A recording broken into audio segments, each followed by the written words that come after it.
शिक्षण फक्त विद्यादान राहिलं नसून एक व्यवसाय बनल्याचं चित्र संपूर्ण महाराष्ट्रात पाहायला मिळतंय. झीचं पुस्तकांच्या बाजाराचं स्टिंग सुद्धा तुम्ही पाहिलंच असेल. काही दिवसांपूर्वी मी सोशल मीडियावर दिल्लीतलं याविषयीच एक रील सुद्धा पाहिलं होतं. म्हणजे इतर राज्यात सुद्धा हीच परिस्थिती आहे.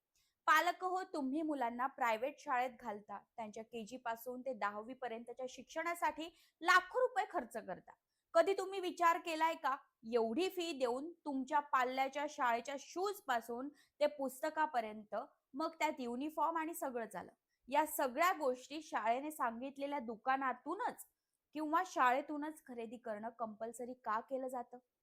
अजून एक गोष्ट, हे सगळं खरेदी करताना तुम्ही किमती कधी बघितल्यात का हो? बघितल्या असतील तर बाजारातली किंमत आणि त्या पुस्तकांची किंवा त्या वस्तूची किंमत कधी तुलना केली का? आणि सगळ्यात गंभीर प्रश्न जो तुमच्या मनाला पडलाच पाहिजे, तो म्हणजे अभ्यासक्रम. तुमचा मुलगा स्टेट बोर्ड पण प्रायव्हेट शाळेत शिकत असल्यास त्याचा अभ्यासक्रम आणि पुस्तकं स्टेट बोर्डाच्याच अभ्यासक्रमाशी संलग्नित असली पाहिजेत ना? मग त्याची कधी तुलना करून पाहिली का? हे सगळे प्रश्न तुम्हाला बोचत असतील, मनाला खात असतील, तर तुम्ही जागृत पालक आहात. नाहीतर तुमच्या घामाचा पैसा शिक्षणाचा बाजार आणि व्यवसाय करणाऱ्यांना पोचण्यात घालवत आहात. जागृत व्हा.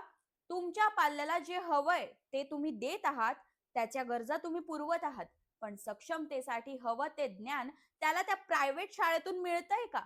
याचा एक पालक म्हणून अभ्यास जरूर करा.